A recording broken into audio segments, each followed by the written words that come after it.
இதோ சகோதரர் ஒருமித்து வாசம் செய்வது எத்தனை நன்மையும் இன்பமானது.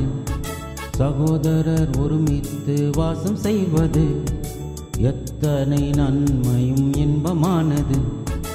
எர்மோன் மேலும் சீயோன் மேலும் இறங்கும் நல்ல பணியை போன்றது. அது எர்மோன் மேலும் சீயோன் மேலும் இறங்கும் நல்ல பணியை போன்றது. அங்கு கர்த்தர் நித்திய ஆசீர்வாத வாழ்வை தருகிறார். அங்கு கர்த்தர் நித்திய ஆசீர்வாத கட்டளையிடுகிறார்.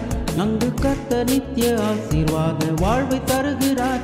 அங்கு கர்த்தர் நித்திய ஆசீர்வாதம் கட்டளையிடுகிறார். Praise the Lord.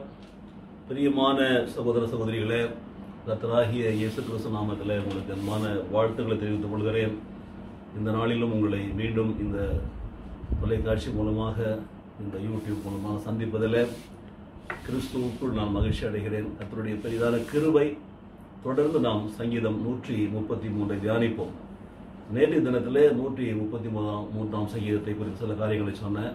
ஆரோகண சங்கீதங்களால் என்ன, 120 134 வரை உள்ள 15 சங்கீதங்கள் எப்படி பிரிக்கப்படுகிறது, அதில் இந்த 15 படிகள், ஆலயத்துக்கு மேலே இருக்கக்கூடிய படிகளை குறிக்கிறது. பாஸ்கா பண்டிகை, இன்னுமாய் பெந்தகோஸ்தே பண்டிகை, கூடார பண்டிகை போன்ற பண்டிகை நாட்களில் ஜனங்கள் பாடிக்கொண்டு படிகளில் ஏறுகிற அந்த 15 சங்கீதங்கள் தான் 120 134 என்று பார்த்தோம். அதில் 133ஆம் சங்கீதத்தை குறித்த சில காரியங்களை பார்த்தோம். அதில் முதலாவது வசனத்தை மாத்திரம் தியானித்தோம். அதில் நாம் தியானித்த ஒரு காரியம் என்னவென்று சொன்னால், அங்கே ஒருமித்து என்று நாம் பார்த்தோம். சகோதரர் ஒருமித்து வாசம் பண்ணுகிறது எத்தனை நன்மையும் எத்தனை இன்பமானது. அந்த ஒருமித்து வாசம் பண்ணுகிறது தான், சகோதரர் ஒருமித்து வாசம் பண்ணுகிறது தான், அந்த ஐக்கியம்தான் ஒரு அபிஷேகத்தை குறிக்கிறது. அது அந்த ஐக்கியம், தட் ஃபெலோஷிப் என்று நாம் பார்க்கிறோம். முதலாக சொல்லப்பட்டிருக்கிற இதோ சகோதரர் ஒருமித்து வாசம் பண்ணுகிறது எத்தனை நன்மையும் எத்தனை இன்பமானது. அந்த நன்மையும் இன்பமானதை நாம் பின்னால் பார்க்க போகிறோம். ஆனால் அதற்கு முன்பாக அந்த ஒருமித்து வாசம் பண்ணுகிறது, சகோதரர் ஒருமித்து வாசம் பண்ணுகிறது ஐக்கியம் என்று சொல்லக்கூடிய அந்த அபிஷேகமானது, that anointing is there, that unity brings anointing. that anointing என்ன என்று பார்த்தால், அது அந்த அபிஷேகம் ஆரோனுடைய சிரசின் மேலே ஊற்றப்பட்டு அவருடைய தாடியிலே வடிகிறதும் அவனுடைய அங்கிகளின் மேலே இறங்குகிறதுமான நல்ல தைலத்துக்கும் அது ஒப்பிடப்படுகிறது. பாருங்கள், அந்த அபிஷேகம் ஒப்பிடப்படுகிறது. எதற்கு ஒப்பிடப்படுகிறது? ஒரு நல்ல தைலத்துக்கு. அந்த தைலம், ஆயில், அதுதான் அபிஷேகத்துக்குரிய ஒரு அடையாளம், பொருள். அது எங்க ஊற்றப்படுகிறது? ஆரோன் என்று சொல்லக்கூடிய ஆசாரியனுடைய சிரசின் மேலே ஊற்றப்படுகிறது. எனக்கு பிரியமானவர்களே, சகோதரர் ஒருமித்து வாசம் பண்ணுகிற பொழுது அங்கே அவர்களுக்கு கொடுக்கப்படுகிற அந்த அபிஷேகமானது அவருடைய ஆசாரியத்துவத்தை விளக்குகிறது. பாருங்க, நாம ஒருமித்து வாசம் செய்து ஒருவர் பாரத்தை ஒருவர் சுமந்து, ஒருவர் குற்றத்தை ஒருவர் மன்னித்து, ஒருவர் துக்கத்திலே ஒரு பங்கெடுத்து, ஒருவர் சந்தோஷத்தை ஒருவர் பகிர்ந்து கொண்டு நாம் வாழ்கிற அந்த டுவெல்லிங் டுகெதர் வாழ்க்கை, அது எப்படிப்பட்டது என்று சொன்னால், ஆரோனுடைய சிரசின் மேலே தலையிலே ஊற்றப்பட்டு அவனுடைய தாடியிலே வடிகிறதும், அந்த அபிஷேகம் வடிந்து கொண்டிருக்கிறது அந்த தாடி வழியாக. அதோடு மாத்திரமல்ல, அது அவனுடைய அங்கிகளிலே இறங்குகிறதுமான நல்ல தைலத்துக்கும்.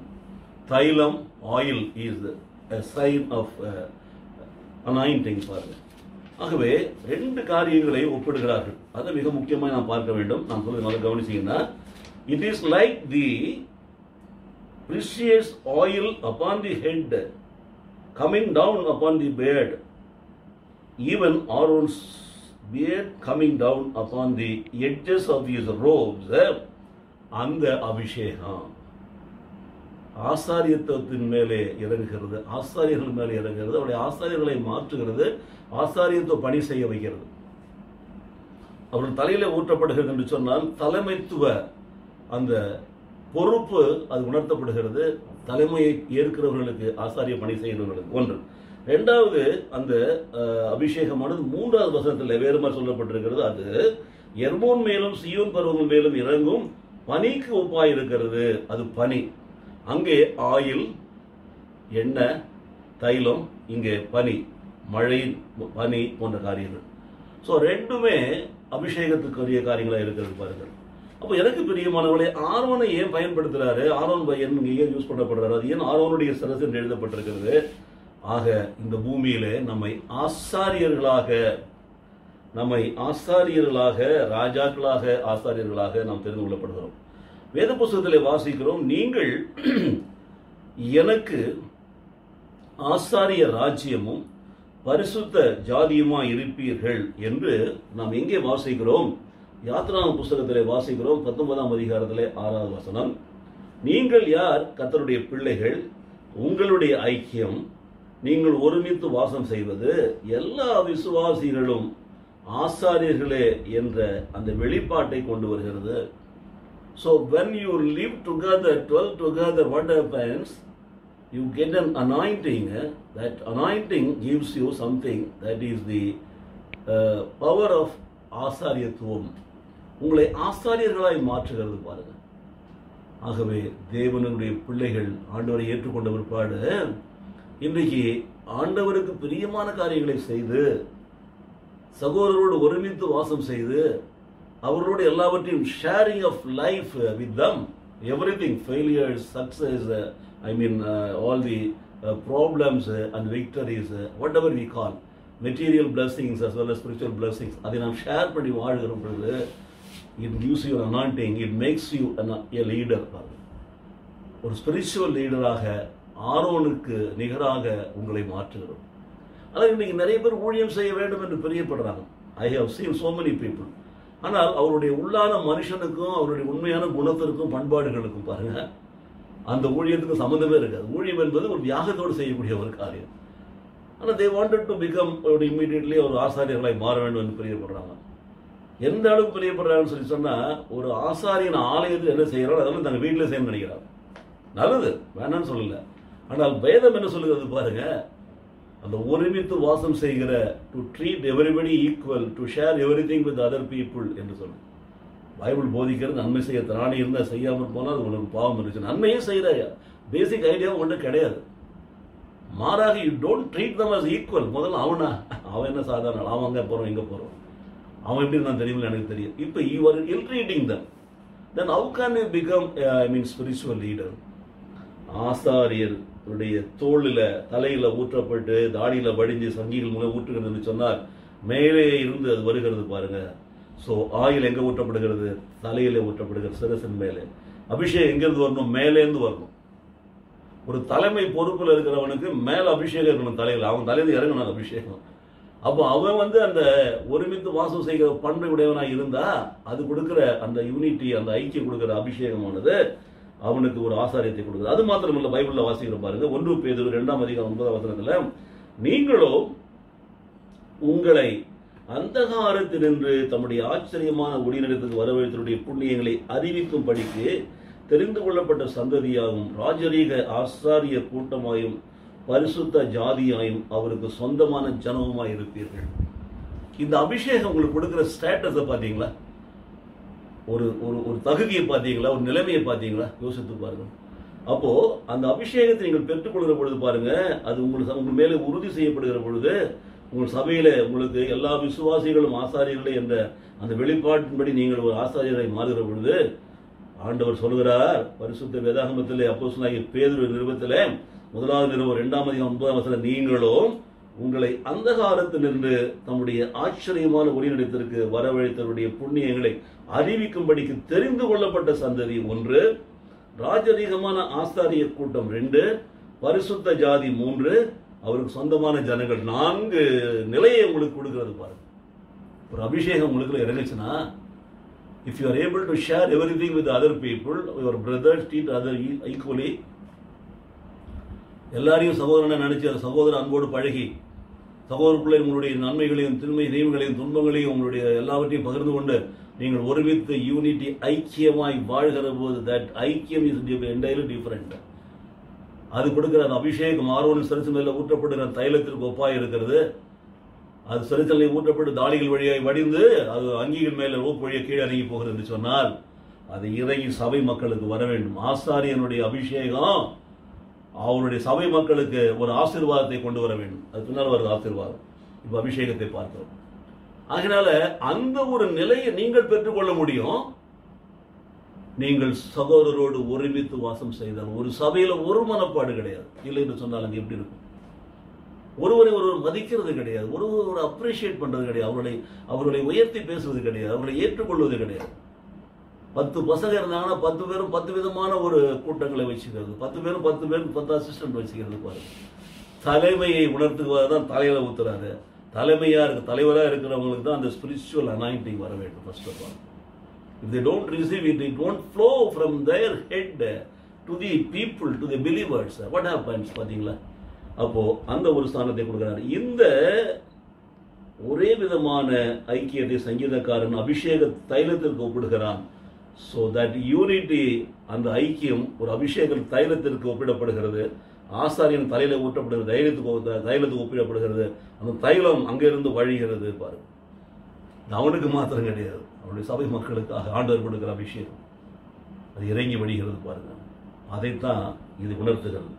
அப்படி தயாரிக்கப்பட்ட ஒரு பரிமள தைலத்தை போல, ஒரு சுகந்த வர்க்கங்களால் தயாரிக்கப்பட்ட ஒரு ஆசாரிப்பு கூடாரத்தில் பயன்படுத்துகிற ஒரு தைலத்தை போல அந்த அபிஷேகம் இருக்குமா? அப்போ ஆரோனும் அவன் குமாரரும் அபிஷேகிக்கப்பட்டனர். இது மற்ற மனிதர்களின் சரீரத்தின் மேலே அது வார்க்கப்படலாகாது. இது செய்யப்பட்ட முறைமையின்படி வேறொரு தைலம் செய்யப்படவும் கூடாது என்று சொல்லி யாத்திராகமத்தில் 30ஆம் அதிகாரம் 22 32 வரைக்கும் எழுதப்பட்டிருக்கிறது. ஆனால் அது பழைய ஏற்பாட்டு கதை. புதிய ஏற்பாட்டிலே 1 பேதுரு 2:9 நீங்களோ, அங்கே ஆரோனுக்கும் ஆரோனுடைய சந்ததிக்கு மாத்திரம்தான் அது கொடுக்கப்பட்டிருக்கிறது. அந்த ஆசாரியத்துவ தொழில், அந்த வேலை, அந்த லேவியர் ஆகமத்தில் நீங்க பார்க்கலாம். அந்த முழு வேலையும் ஆசாரியர் குடும்பம். அதுக்காக ஒரு கோத்திரத்தை பிரிச்சுட்டார். லேவியின் கோத்திரத்தை பிரிச்சார். ஆரோன் அந்த வகையில் வர பார்த்தீங்களா? ஆனால் புதிய ஏற்பாட்டில் அந்த சட்டம் அது பலிக்காது. அப்போ பழைய ஏற்பாட்டில் இருக்க அந்த ஆசாரியத்துவத்தை ஆண்டவர் புதிய ஏற்பாட்டில் விசுவாசிகளுக்கு கொடுக்கிறார், நமக்கு கொடுக்கிறார். இதை கேட்டுக்கொண்டு எனக்கு அருமையான சகோதரி சத்தியத்தை புரிந்து கொடுக்கும். சபையிலேயே ஒரு மனப்பாட்டில் நீங்க நிலைக்க மாட்டேங்கிறீங்க. பாருங்க, ஜெபிக்கிறதுல ஒரு மனப்பாடு இருக்க மாட்டேங்கிறீங்க, கொடுக்கறதுல ஒரு மனப்பாடு கிடையாது. பாருங்க, மற்றவங்களை நேசிக்கிறதுல ஒரு மனப்பாடு கிடையாது, மற்றவங்களை மதிச்சு நடத்துறதுல ஒரு மனப்பாடு கிடையாது. we don't treat other people. நம்ம கொஞ்சம் அப்படி சம்பளம் கூட பணம் அதிகமாக வந்துச்சுன்னா நம்மளுடைய நடைமுறை பாவனை வித்தியாசமா இருக்கும். we think that others are only fools நினைக்கிறோம் நம்ம, because we are earning more or we are born in a rich family நினைச்சிட்டு நம்ம என்ன பண்றோம் அப்படி நினைக்கிறோம். இந்த சபையில வரக்கூட அபிஷேகத்தினால் வர கிடையாது காரியம் கிடையாது. சகோதரர் ஒருமித்து வாசம் செய்தல், அது அபிஷேகத்திற்கு ஒப்பிடப்படுகிறது, தைலம். ஆகவே ஆசாரியர் அபிஷேகிக்கப்படுகிற பொழுது அவர்கள் தலைமீது ஊற்றப்பட்ட தைலமானது நறுமண தைலம் அவர்கள் ஆடைகள் வழி நின்று வழிந்து விடுவது ஆண்டவருடைய ஊற்றப்படுகிற அளவற்ற நன்மைகளை குறிக்கிறது. It is only for the benefits of the believers. ஆனால் அந்த விசுவாசிகளே ஆசாரியர்களாய் மாறுகிற பொழுது ஒவ்வொரு விசுவாசியும் மற்றவர்களுக்கு ஆசீர்வாதமாக இருக்க வேண்டும். பெரியமானவர்கள், சபைக்குள்ள அதான் மிக முக்கியம். அப்போ சபையில நமக்கு ஒரு அபிஷேகம் கொடுக்கப்படுகிறது சொன்னால் not only for our benefits, நம்முடைய நன்மைகளுக்கு மாற்றம் கிடையாது.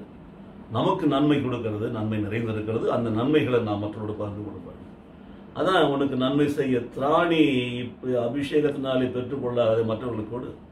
ஆண்டவர் எனக்கு பிரசங்கம் பண்ற திறமை கொடுத்தாரா நான் பிரசங்கம் பண்ணி மற்றவர்களுக்கு ஊழியம் செய்யணும். கற்றுக் கொடுத்து நிறைய ஊழியக்காரர்கள் என்னிடத்துல இருந்து நான் பெருமைக்கு சொல்லவே இல்லை. நம்முடைய சபையில கத்தோலிக்க நற்செய்தி கூட இருந்த காலத்தில் உருவாக்கப்பட்டவர்கள் இன்றைக்கு உலகமும் இருக்கிறார். அவர்கள் என்னை மறந்திருக்கலாம், ஆனால் நாங்கள் அவர்களுக்கு கொடுத்த சுவிசேஷம், கற்றுக் கொடுத்த சுவிசேஷம், நாங்கள் அவளை பயிற்றுவித்த விதம், அவர்கள் கொடுத்த பிளாட்ஃபார்ம் எங்களுக்கு தெரியும், ஆண்டவருக்கு தெரியும். ஆனால் இன்றைக்கு வளர்ந்துட்டாங்க. ரெஜிஸ் பிரதர் அவர் யார், எதுவும் பார்த்த மாதிரி இருக்கு, கேட்ட மாதிரி இருக்குன்னு சொல்றாங்கன்னு எனக்கு தெரியும். ஆனால் அதை பத்தி பிரச்சனையே கிடையாது. அது நம்ம we should not expect that kind of appreciation from that kind of people. God has to give that because He has anointed me. அப்போ நான் நன்மை செய்யும்படி தான் என்னை தேவன் தெரிந்து கொண்டார். நன்மை செஞ்சவர்ப்ப நான் நன்மை செஞ்சேனே எனக்கு திருப்பி கொண்டா நன்மைன்னு கேட்கக்கூடாது. நான் தானே ஒன்று அப்படி பண்ணேன்னு கேட்கக்கூடாது. அது அபிஷேகம் கிடையாது. இந்த அபிஷேகத்தை பாருங்க, தலைமை பண்புல இருக்கிறவங்களுக்கு வரக்கூடியது. அடுத்தது மூன்றாவதாக நாம் போகிற போது நீங்க பாருங்க, மிக அருமையான ஒரு காரியத்தை போக போகிறோம். அதுக்கு முன்பாடி இந்த சகோதரர் ஒருமித்து வாசம் செய்கிறது எத்தனை நன்மையும் எத்தனை இன்பமா இருக்கிறது என்று பார்க்கிற பொழுது நன்மை என்ன என்பதை நீங்கள் அப்பொழுது சொல்லலை. இப்ப சொல்றேன் பாருங்க. இந்த ஆசாரியர்களுடைய அபிஷேகப்படுகிற தலைமையை ஊற்றப்படுகிற அந்த பரிமள தைலம், நறுமண தைலம் அவரது ஆடைகளின் வழி கீழே வழிந்து ஓடுகிறது. ஆண்டவரிடமிருந்து ஊற்றப்படுகிற அளவற்ற நன்மைகளை குறிக்கும். அது வழிந்து ஓடி அந்த ஆசாரியன் கீழே இருக்கிற சபை மக்களுக்கு அது சென்றடைய வேண்டும். அந்த ஆசாரியன் யாரையெல்லாம் ஆசீர்வதிக்கிறானோ அவர்களுக்கு சென்றடைய வேண்டும். அதனால்தான் ஆசாரியன் ஆசீர்வாதம் கூறினால் அது ஆசீர்வாதமாக இருக்கும். என்னாகமத்தில் வாசிக்கிறோம் பாருங்க, 6ஆம் அதிகாரத்தில் எப்படி ஆசீர்வதிக்க வேண்டும் என்று சொல்லி அந்த வார்த்தையை சொல்லி நீ ஆசீர்வதிக்கிற போது நான் அவளை ஆசீர்வதிப்பேன்னு சொல்றார் ஆண்டவர். It is only a tool, ஒரு ஒரு ஒரு ஒரு ஒரு ஒரு இன்ஸ்ட்ருமெண்ட் தான், வேற ஒன்றும் கிடையாது. ஆசாரியன் கடவுளுடைய ஒரு இன்ஸ்ட்ருமெண்ட், தட்ஸ் ஆல். ஆனால் அந்த ஒரு காரியத்தை பழைய ஏற்பாட்டில் ஒரு குறிப்பிட்ட கோத்திரத்துக்கு மட்டும் வச்சிருந்த ஆரோனும் வம்சம் வச்சிருந்த அந்த காரியத்தை புதிய ஏற்பாட்டில் ஆண்டவர் எல்லாருக்கும் விசுவாசிகள் கொடுக்கிறார். நீங்களோ உங்களை அந்த காலத்திலிருந்து நம்முடைய ஆச்சரியமான உரிமையத்துக்கு அழைத்தவருடைய புண்ணியங்களை அறிவிக்கும்படிக்கு உங்களுக்கு அறிவிச்சாங்க. நீங்க ரட்சிக்கப்பட்டீங்க. இன்னைக்கு you have to proclaim that word of God. அறிவிக்கும்படிக்குத்தான் நீங்க 1 தெரிந்து கொள்ளப்பட்ட ஜாதி, 2 ராஜரிகமான ஆசாரிய கூட்டம், 3 பரிசுத்த ஜாதி, 4 சொந்த ஜனங்கள். இந்த அபிஷேகம் இந்த 4 காரியங்களை நமக்கு கொடுக்கிறது. நாம மற்றவர்களுக்கு அபிஷேகமாய் இருக்க வேண்டும் என்பதற்காக நிகழ்ச்சியை பார்த்து கொண்டிருக்கிற கேட்டுக்கொண்டிருக்கிற கிறிஸ்துவ விசுவாசிகளை உங்களுக்கு தான். ஆகவே 2வது வசனத்திலிருந்து கற்றுக் கொடுக்கிறது அந்த நன்மைகளை தான். எத்தனை நன்மையும் எத்தனை இன்பம் என்று 1வது வசனத்தில் பார்த்து 3வது வசனத்துக்கு போற பாருங்க. மிக அருமையான ஒரு காரியம். எர்மோன் மேலும் சீயோன் பர்வதங்கள் மேலும் இறங்கும் பனிக்கும். அது 2வது வசனத்தில் இருக்கிற அது கம்மா போட்டீங்களே, அது எர்மோன் மேலும் சீயோன் பர்வதங்கள் மேலும் இறங்கும் பனிக்கும் ஒப்பாய் இருக்கிறது. ஏனென்றால் அங்கே கர்த்தர் என்னென்றைக்கும் ஆசீர்வாதத்தையும் ஜீவனையும் கட்டளையிடுகிறார். எங்கே? அங்கே. எங்கே? அங்கே அங்கே என்ன நடக்கிறது? ஆறுடைய சிரத்தின் மேலே ஊற்றப்பட்டு அவருடைய தாடியிலே வடிகிறதும் அவனுடைய அங்கியில் மேல் இறங்குகிறதுமான அந்த நல்ல தைலத்துக்கு அதனால் வரக்கூடிய அபிஷேகம். அதுபோல எர்மோன் மேலும் சீயோன் பர்வதங்கள் மேலும் இறங்கக்கூடிய பனிக்கும் ஒப்பா இருக்கிறது. எருசலேம் சுற்றிலும் பர்வதங்கள் இருக்கிறது பாருங்கள், ஒத்தாசி வரும் பர்வதங்கள். அங்கே எர்மோன் மலை 10,000 அடிக்கு மேலே இருக்கிறதா. அந்த மலையில உருவாகிற பனி மழையாக இறங்கி வருகிறது. அந்த மலை சுற்றியுள்ள இடங்கள், மலையும் மலையில சுற்றியுள்ள இடங்களிலும் நல்ல செழிப்பு இருக்கிறது. ஏனென்றால் அந்த மலை மேலே பெய்யக்கூடிய அந்த பனியானது, அதனால் உருவாக்கக்கூடிய மழையானது அங்கே கொண்டு வந்து ஆசீர்வாதங்களை கொடுக்கிறது. அது உலக பிரகாரமான ஒரு செழிப்பு, பச்சை பசேல் என்று இருக்கிறது. அந்த இடங்கள் எல்லாம் மிகவும் செழிப்பாக இருக்கிறது பாருங்கள். அந்த 10,000 அடி மேல உருவாகிற அந்த காரியங்கள் அங்கிருந்து இறங்குகிறது. உச்சியிலிருந்து, மலை உச்சியிலிருந்து எர்மோன் மலை, அதுபோலதான் சீயோன் மலை, தேவன் வாசம் செய்கிற இடம். அந்த சீயோன் மலை மேலும் அந்த பனி விழுகிறது. அங்கிருந்தும் அந்த அபிஷேகம் இறங்குகிறது பாருங்கள். பர்வதங்கள் மேலே இறங்கும் பனிக்கும் ஒப்பாய் இருக்கிறது. சோ இந்த அபிஷேகத்தை 2 காரியங்கள் ஒப்பிடுறார். 1 தைலம், ஆரோன் சரிசு ஊற்றப்படுகிற தைலம். 2 எர்மோன் மலையிலிருந்தும் சீயோன் மலையிலிருந்து இறங்கி வரக்கூடிய பனி. ஆகவே இந்த எர்மோன் மலை சீயோன் மலை இறங்கி வருகிற பனி பாருங்க, இன்றைக்கு சபைகளிலே விசுவாசிகளுக்கு வழிகாட்டியாக இருக்கிற தலைவர்களை அது குறிக்கிறது. போதகர்கள் மாத்திரல்ல, மூப்பர்களை குறிக்கிறது. சபை போதகர்களை குறிக்கிறது. பாஸ்டர்ஸ் அண்ட் பிரீச்சர்ஸ் எவரிபடி இருக்கார். மெய்ப்பர்கள் அவர்கள் ஒரு சாதாரண போதகர் என்று கூப்பிட முடியாது. அவருக்கு பலவித 5 வகையான ஊழியங்கள் கொடுக்கப்பட்டிருக்கிறது அவர்களுக்கு. அவர்கள் மேலே இருக்கிற அந்த அபிஷேகத்தை தேவன் கொடுக்கிற அந்த அபிஷேகம் பாருங்க. சோ ஒருமித்து வாசம் செய்கிறவர்களை தேவன் தெரிந்து கொள்றார். ஆசாரிய படியை அவர்களுக்கு கொடுக்கிறார். அந்த அபிஷேகம் அவர்கள் மூலமா இறங்கி வடிகிறதை பார்க்கிறோம். நன்மைகள் அவர்களாலே உண்டாகிறது பாருங்க. ஜெபம் பண்ணி நல்லா இருக்குன்னு தான் சொல்லுவோம், நல்ல காரியத்தை நல்லா இருக்குன்னு தான் சொல்லுவோம், நல்ல புத்தி பேச நல்லா இருக்குன்னு தான் சொல்லுவோம். ஆனா அது திருந்தாத சில ஜென்மங்களை நீங்க பாத்தீங்கன்னா அந்த நல்ல புத்தியை ஏற்றுக்க மாட்டாங்க. இவருக்கு வேற வேலை கிடையாது சொல்லி சொல்லி கிடைப்பாங்க. ஏனென்றால் அது உள்ள பின்னணி எவ்வளவு புரிந்து கொள்ள முடியாது. அப்ப யாரோ ஒருவருடைய வாழ்க்கையை கெடுத்து நீ வாழ வேண்டும் என்று நினைக்கிறது பாத்தீங்கன்னா மிக தவறான ஒரு காரியம். அதற்காக தான் நாம் யோசிக்க வேண்டும். தேவனுடைய வசனம் வார்த்தை.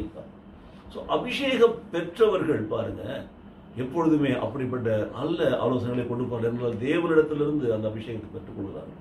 அதுக்காகத்தான் அவர் தலைவர்களை தேர்ந்தெடுத்த காரணங்கள் அவர்கள் மூலமா வழிநடத்துகிறத பார்க்கணும். சரி, எர்மேன் மலை கடல் மட்டத்துக்கு மேலே 10,000 அடி உயரம் இருக்குன்னு சொன்னேன். மழையினாலும் பனியினாலும் பெய்வதனால எப்போதும் செழிப்பாக இருக்கும் என்று சொன்னேன். கோடை காலத்தை கூட பச்சை பசல் என்று சொன்னேன். அதுபோல தான் சீயோன் மலையிலிருந்து வரக்கூடிய அந்த அபிஷேகத்தை அது குறிக்கிறது. அந்த செழிப்பு எப்படிப்பட்டது? சகோதரர் ஒருமித்து வாசம் வைத்து ஐக்கியத்தில் இருக்கிற பொழுது ஆண்டவருடைய ஆசீர்வாதம் பனி இறங்குவது போல அவர்கள் மேல் இறங்கும். ஐக்கியம் வைத்திருக்கிற பிள்ளைகளுக்கு மாத்திரம்தான் அந்த பனி இறங்கும். ஒருமித்து வாசம் செய்வர்களுக்கு மாத்திரம்தான் அந்த பனி இறங்கும். அதனால தான் இந்த பழைய ஏற்பாட்டில் இப்படி சொல்றார், ஒருமித்து வாசம் செய்வர்களுக்கு நான் ஆசீர்வாதத்தை கட்டளையிடுவேன் சொன்னவர். புதிய ஏற்பாட்டில் சொன்னார், எங்கே என்னுடைய நாமத்தை 2-3 பேர் கூடியிருக்கிறவர்கள் சொன்னவர். நீங்கள் ஒருமனப்பட்டவர்களாய், நீங்கள் வேண்டிக் கொள்கிற காரியத்தை ஒருமனப்பட்டவர்களாய் இருந்தா பரலோகத்திற்கு பிதாவை கொடுப்பார். The oneness should come there. அவங்க வேற இவங்க வேற யாரு வேற எல்லாம் ஜெபிக்கிற பொழுது ஒன்றா ஜெபிக்கிறோம்னா நாங்கள் சகோதரர்கள் இருப்பார். அந்த சகோதரத்துவம், that unity is there. அப்போ அந்த ஸ்டேட்டஸை, அந்த நிலையை ஆண்டவர் நமக்கு கொடுத்தா அந்த நிலையை நாம் உறுதிப்படுத்திக்கிறோமா? யோசிச்சு பாருங்க. ஆண்டவர் உங்களை அப்படித்தான் படைச்சிருக்கிறார் பாருங்க. இந்த முக்கியமான கருத்தை நாம் புரிந்து கொள்றதே கிடையாது.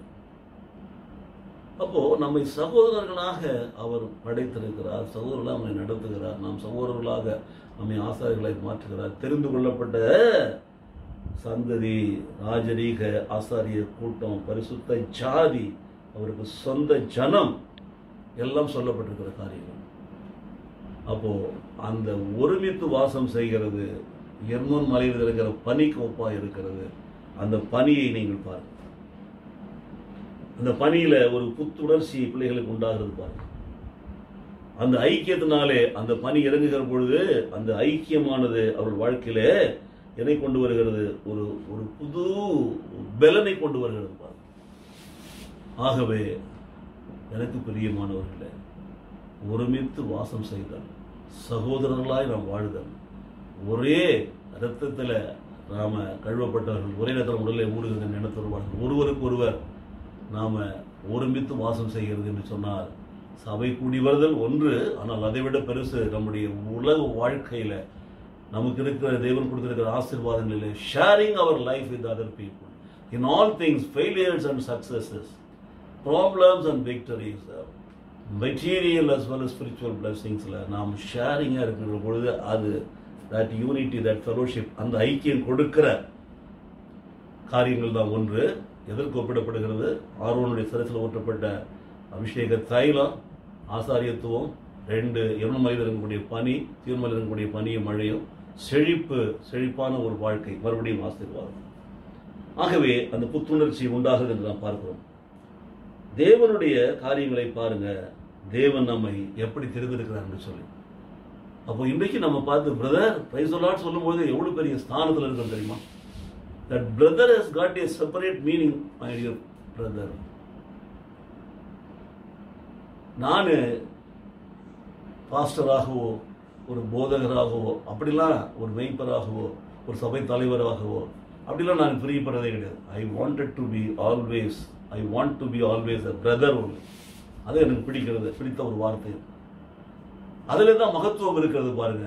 அதிலே தான் தேவன் அந்த அபிஷேகத்தை கொடுத்திருக்கிறார், அந்த ஐக்கியத்தை கொடுத்திருக்கிறார். உண்மையான ஒரு அன்போடு கூட நினைச்சு பாருங்க. அண்ணன் அப்படின்னு சொல்லிட்டு முதுகுல குத்துறது கிடையாது. அண்ணன் சொல்லிட்டு ஒரு காரியத்துக்கு மட்டும் அண்ணன் கூப்பிடுறது கிடையாது. இல்லை, அண்ணன் என்னடா, தம்பி என்னடா, அவசரமான உலகத்தில் என்று சொல்லி உலக பிரகாரமான சினிமா பாடல்கள் நீங்க கேட்கலாம். ஆனால் தேவன் கொடுத்திருக்கிற அண்ணன் தம்பி உறவு வித்தியாசமானது. அவர் குமாரனாக பூமியில வந்தார், சொந்த குமாரனை உலகத்துக்கு கொடுத்தார். அந்த குமாரன் மூலமாக நம்மளை எல்லாம் தேவனுடைய பிள்ளைகளாக ஆக்குறார். பார்த்தீங்களா? அவருடைய சொந்த குமாரனை விசுவாசிக்கிறது, அவர் நாமத்தின் விசுவாசம் உள்ளவர்களாய் அவரை ஏற்றுக்கொள்ள எத்தனை பேர்களோ அத்தனை பேர்களும் தேவனுடைய பிள்ளைகளாகிற உரிமை. அண்ணன் அவர் தான் பெரிய அண்ணன், பிள்ளையா வந்தவர். கடவுள், அவர் கடவுள் ஸ்தானம், தெய்வீக உறவுல, தெய்வீக பண்புல, மனித பண்புல. அந்த அண்ணன் நம்ம தம்பிங்க. அந்த சகோதரத்துவம், அந்த அபிஷேகம் பாருங்க. ஆகவே எனக்கு பிரியமான சகோதர சகோதரிகளை, இது எவ்வளவு பெரிதான ஒரு காரியம் என்று யோசித்து பாருங்கள். இப்படிப்பட்டதான ஒரு அபிஷேகம் நம்ம வாழ்க்கையில் வருகிற பொழுது அது என்ன வருகிறது பாருங்க. அந்த அபிஷேகம் இருக்கிற இடத்துல, அந்த சகோதரர் ஒருமித்து வாசம் செய்கிற இடத்துல, அங்கே இந்த எண்ணெய் அபிஷேகம், பனிரங்க அபிஷேகம் இருக்கிற இடத்துல, அங்கே கர்த்தர் என்றென்றைக்கும் ஆசீர்வாதத்தையும் ஜீவனையும் கட்டளையிடுகிறார். அங்க தாங்க ஆசீர்வாதம். அது எங்கங்க? Where is that place? இதுதான் கிளைமாக்ஸ். நீங்கள் பார்த்தீங்கன்னா அங்கே ஒருமித்து வாசம் செய்கிற இடத்துல, அங்கே ஆரோன் சரிசில் ஊற்றப்பட்டு தலையிலிருந்து வடிகிற இறங்குகிற அந்த அபிஷேக எண்ணெய் தாடி வழியாக இறங்கி கீழே ஆடைகள் வழியாக இறங்கி வருகிறதே, மக்களுக்கு நன்மைகளை கொடுக்கும்படி அங்கே ஆசீர்வாதம் இருக்கிறது. எங்கே? எர்மோன் மலையிலிருந்து இருக்கக்கூடிய பனி, சியோன் மலையிலிருந்து இருக்கக்கூடிய பனி, அது கொடுக்கிற செழிப்பு, அந்த பனி பெய்வதனால வரக்கூடிய புத்துணர்ச்சி அந்த அபிஷேகத்தில், அது ஐக்கியத்தினால் உண்டாகிறது அங்கே. So wherever there is unity among the brothers and sisters, brethren, wherever there is ஒருமித்து வாசம் செய்கிறது, dwelling together, there, அங்கே தான் நான் ஆசீர்வாதத்தை கட்டளையிட சொல்ற ஆண்டவர். ஸோ கர்த்தர் என்றென்றைக்கும் ஆசீர்வாதத்தையும் ஜீவனையும் கட்டளையிடுகிறார். பார்த்தீங்களா? ஆசீர்வாதம் என்பது பார்த்தீங்களா வெறும் நீங்கள் நினைக்கிற உலகப்பரமான ஆசீர்வாதம் மாத்திரம் கிடையாது. ஆவிக்குரிய ஆசீர்வாதங்களில் நமக்கு நித்திய ஜீவனை கொடுக்கிறார் பாருங்க. அந்த ஜீவனை கொடுக்கிறது தான் ஆசீர்வாதங்களிலே பெரிய ஒரு ஆசீர்வாதமாக இருக்கிறது. இந்த குறித்து நான் பார்த்த ஒரு கமெண்ட்ரியில் பார்த்தீங்கன்னா இந்த 2 விதமான அபிஷேகத்திலிருந்து பார்க்கக்கூடிய 4 விதமான காரியங்கள். 1 blessing, 2 place, 3 how does it flow, 4 conditions. இந்த ஆசீர்வாதங்கள் ஊற்றப்பட வேண்டும் என்று சொன்னால் அதற்கு நிபந்தனை என்ன என்று நீங்க பார்த்தீங்கன்னா அதுதான் யூனிட்டி. ஆகவே நீங்கள் நன்றாக புரிந்து கொள்ள வேண்டிய காரியம் என்ன? It is the body of Christ. அதுதான் unity must begin with the leaders. இயேசுவினுடைய சரீரம் சபைக்கு ஒப்பிடப்படுகிறது. அந்த சபை தேவனுடைய சரீரம். அங்கே அந்த சிரசு, அங்கே இருக்கிற தலைவர்கள் பாருங்கள், அதன் மேலே ஊற்றப்பட வேண்டிய ஒரு காரியத்தை நான் பார்க்கிறோம். ஸோ அது எப்பொழுதும் மேலிருந்து இறங்கி வரக்கூடியது அபிஷேகம் என்பது. தலைவர்கள் ஒருமனப்பட்டிருந்தா, ஒற்றுமையாக இருந்தால் அங்கிருந்து அபிஷேகம் இறங்கி வருவார். தலைவர் வழியாக தான் வரும், ஆரோன் வழியாக தான் வரும், ஆசாரியன் வழியாக தான் வரும். அப்போது மேலிருந்து தான் அபிஷேகம் கீழே இறங்கி வரும்போது கீழே இருந்து மேலே அபிஷேகம் மேலே போகிறதில்ல. ஆனால் நிறைய சபைகளில் நீங்கள் பார்த்தீங்கன்னா தலைகளாக நடக்கும் உள்டாவா. ஜனங்கள் எல்லாம் நல்லா ஆட விட்டு பாட விட்டு குதிக்க விட்டுட்டு கமான் கமான் கமான்னு சொல்லி இங்கேருந்து மேலே போகிற மாதிரி பார்ப்பாங்க. Never, it comes only from up. அப்போது நல்லா கவனிச்சு பாருங்க, இந்த unity that is compared to dew as well as oil, அது கொடுக்குற அந்த அபிஷேகத்தில் நீங்கள் பார்த்தீங்கன்னா it is always coming down. It never goes up, it coming down. அங்கிருந்து இறங்கி வருகிறதை பார்க்கிறோம். அதனால தான் ஊற்றப்படுகிறது. அப்போ இந்த பாடி ஆஃப் கிரைஸ்ட் சொல்லக்கூடிய அந்த சரீரமாகிய சபையிலே அந்த யூனிட்டி வர வேண்டும். ஒற்றுமை வந்தா, ஒருமித்து அவர்கள் வாசம் செய்தால் என்ன ஆகும் பாருங்க. தாவீது அதை கொண்டு வர பாருங்க. அந்த உண்மையை நீங்க புரிந்து கொள்ள வேண்டும். David established a chain of consecutive truths. One, the life flows out of blessing. ஆசீர்வாதத்திலிருந்து ஜீவன் ஊற்றெடுக்கிறது பாருங்க. இப்போ ஜீவன் தான் கடைசியா இருக்குது, நான் தலையிட கொண்டு வரேன். So life flows out of blessing. ஆசீர்வாதத்தில் ஜீவன் கிடைக்கிறது. அப்போ ஆசீர்வாதம் எப்படி கிடைக்கிறது? Blessing flows out of unity. ஐக்கியத்தினால் ஆசீர்வாதம் கிடைக்கிறது. அப்போ யூனிட்டி எப்படி கிடைக்கிறது?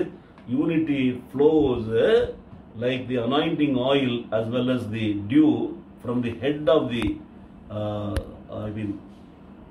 ஆசாரியர் தலையில் ஊற்றுகிறது. So nothing flows more easily than and smoothly than oil. அதுதான் ஒரு அபிஷேகம். அதுபோல தான் இந்த பனியும். எனவே எனக்கு பிரியமானவர்களே, சபையில் நீங்கள் பார்க்கிற பொழுது ஆசாரியத்துவ வேலையை செய்யக்கூடிய லீடர்ஸ் ஒற்றுமை ஒருமித்து வாசம் செய்கிற பொழுது அவர் தலையிலிருந்து அபிஷேகம் இறங்கி வருவார். ஸோ ஒரு தலையில் ஒரு சபையில் நீங்கள் பார்த்தீங்கன்னா leaders should be United first. Unless and until leaders are united, sheep cannot be united. While the sheep are divided, the leaders are divided. But once the leaders can achieve true unity, it flows like the oil as well as the dew.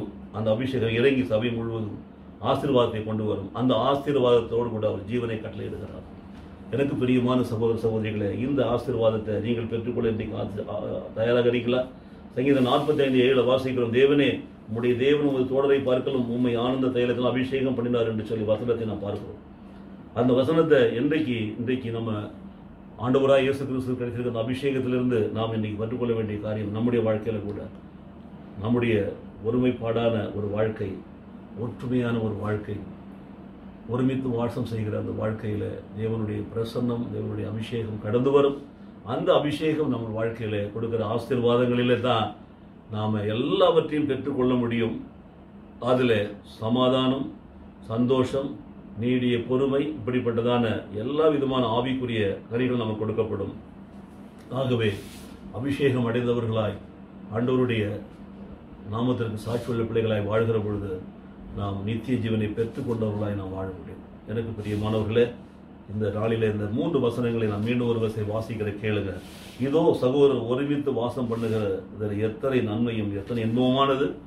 அது ஆரோனுடைய சிரசின் மேலே ஊற்றப்பட்டு அவனுடைய தாடியிலே வடிகிறதும் அவனுடைய அங்கிகளின் மேல் இறங்குகிறதுமான நல்ல தைலத்துக்கும் எர்மோன் மேலும் சீயோன் பருவங்கள் மேலும் இறங்கும் பனிக்கும் ஒப்பாயிருக்கிறது அந்த அபிஷேகம்.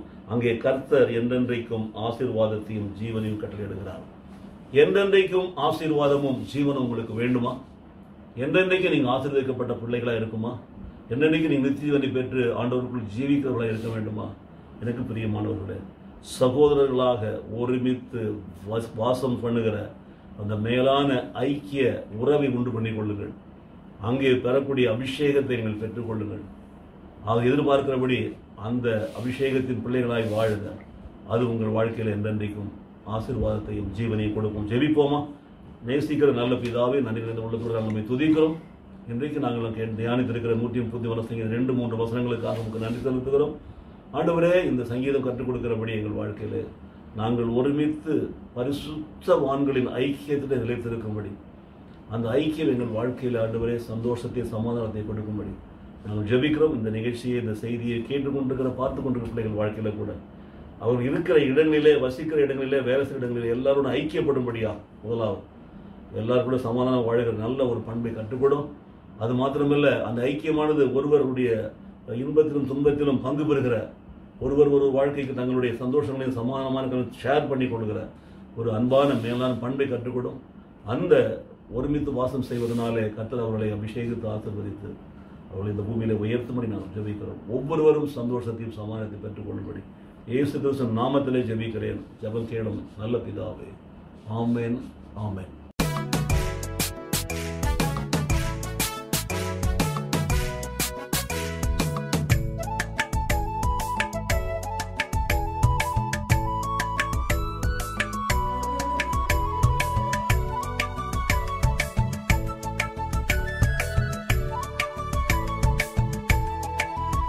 அது ஆரோனின் தலை மேல் ஊற்றப்பட்டதும் அவன் உடை முழுதும் இறங்கும் நல்ல தைலம் போன்றது.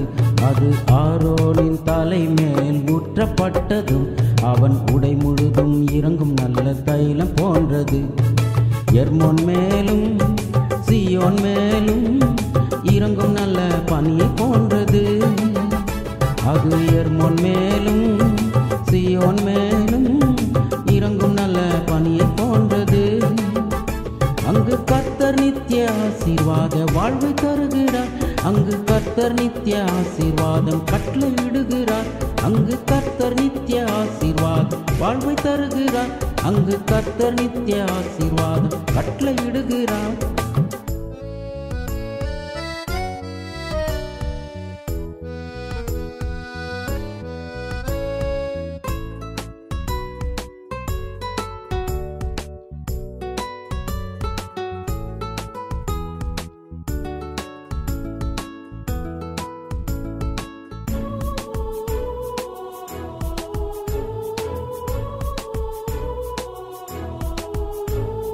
தன்னை போல் பிறரிடத்தில் அன்பு கூறுவோம். ஆவியின் ஒரு மனதை காத்து கொள்ளுவோம். தன்னை போல் பிறரிடத்தில் அன்பு கூறுவோம். ஆவியின் ஒரு மனதை காத்து கொள்ளுவோம்.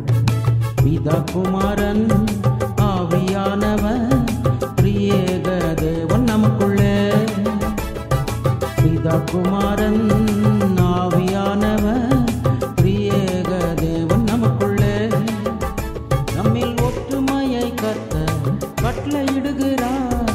ஆவியின் பின்மாரியை வாக்கு தருகிறார். நம்மில் ஒற்றுமையை கர்த்தர் கட்டளையிடுகிறார். ஆவியின் பின்மாரியை வாக்கு தருகிறார்.